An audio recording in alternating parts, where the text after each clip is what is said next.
Hi guys, welcome to another episode of Making Dough Show, where we talk about making dough in the restaurant and the hospitality business.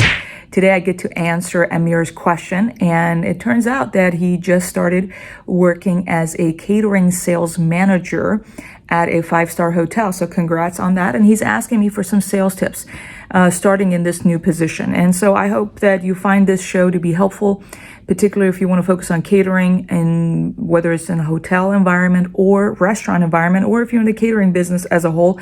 I hope that I can give you some tips that would serve you. So first, Amir, congrats on this new position as the catering sales manager. So the first tip I have for you is, no matter what kind of a position you start in any setting of a work environment, first you want to make sure that you define success and have a very good understanding of what success looks like in this role. So you probably have a boss. What you want to do is go to your boss and ask him for specifics of how will he measure your performance in this new role as a catering sales manager. Are they going to evaluate the number of caterings you guys host, offsite or onsite at the hotel?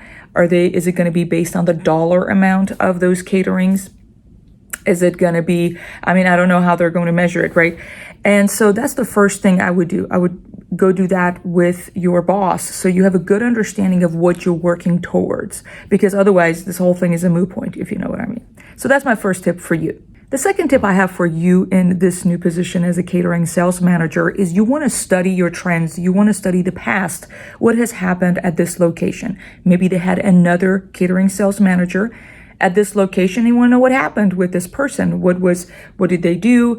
How do they set up things? How do they communicate with your clients to do the reservations or all the follow-ups they did? The other things you want to study is your current catering menu that you guys offer. You want to study that. You want to see what are selling well, what's not selling well, why that is. So that's going to be like a thorough study analysis of the past. Another thing you want to do is study your past clients. So this is a 5-star hotel, so it all depends on, different venues. Who are your current clients? Are there a lot of weddings? Is it corporate clients? If they're corporate clients, what kind of clients are these people? Like in a corporate setting, are they retailers? Are they executive? Blah blah blah. I have no idea. You know what I mean? So I don't know all those clients. Are they baby showers? Are they weddings? Graduation parties? What kind of parties had been, in the past being celebrated at this hotel? Because that also will give you an insight of how can you go deeper in this particular demographic. So if there are going to be a lot of business folks, then you can craft your strategy moving forward. How are you going to attract more of those similar kinds of people? Versus if it's wedding, how can we attract more weddings to be hosted at our venue? That's kind of my strategy, right?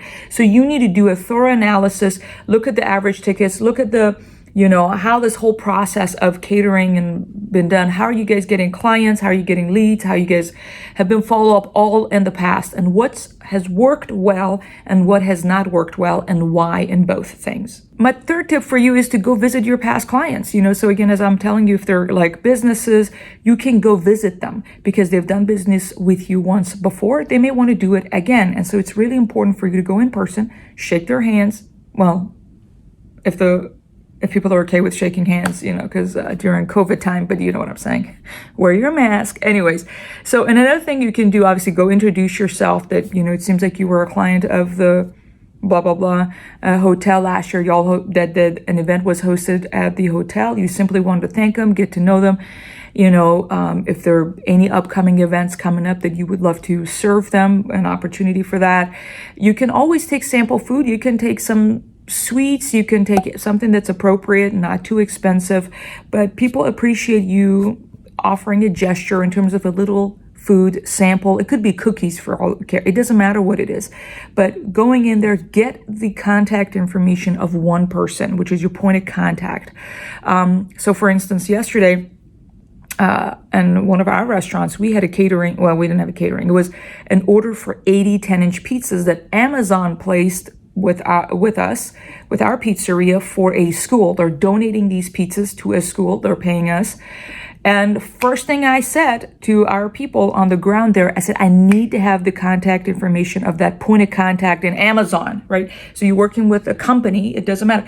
I need the contact information for that one person so I can follow up, I can treat them, I need to get to know them, right? Do you know what I mean? So that's what it's really important for you to get the contact information of that one person that you are hopefully going to have a long-term business relationships with. My fourth tip for you is to look at possible partnerships. So once you identify who are kind of your current clients for you guys is where you guys are at, let's say weddings. You guys have in the past hosted gorgeous, beautiful weddings at this 5-star hotel with a beautiful setup for the catering, I'm sure.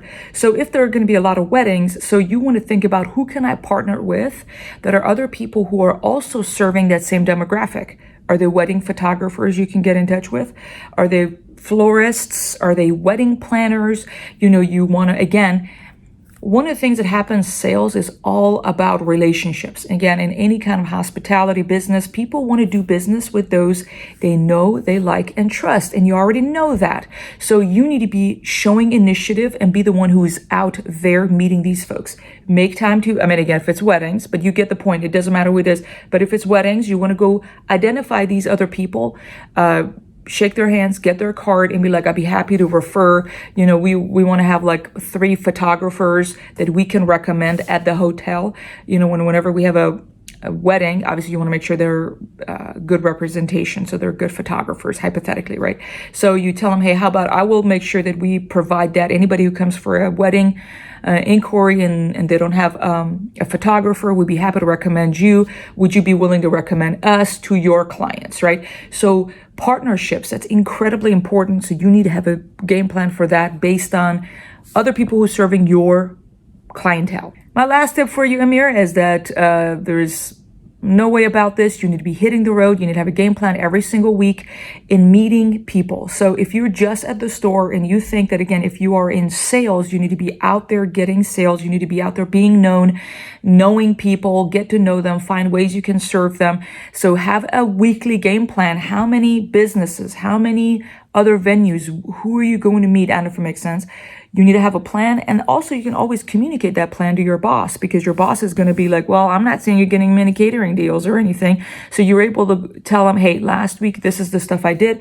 I called 5 wedding planners. The seeds that you are sowing. When it comes to this, like, for example, catering thing, know that from the first month, you're not going to have a harvest. So it's about sowing a lot of seeds. Make sure you have them documented so you can, again, show your boss all the stuff that you're doing to make sure you are getting business. I wish you the best. Thank you so much for tuning into this episode. I hope you found it helpful. If so, give it a thumbs up. If you're tuning in on the podcast, I appreciate a review from you. It should take you less than a minute, so would mean the world. And if you have any questions you'd like me to address in a future show, be sure to go to our website, www.makingdoughshow.com. Scroll all the way down, submit your question, and I'll be happy to cover it the best I can in a future episode. And with that, let's get back to work and make some dough. Thank you. Bye-bye.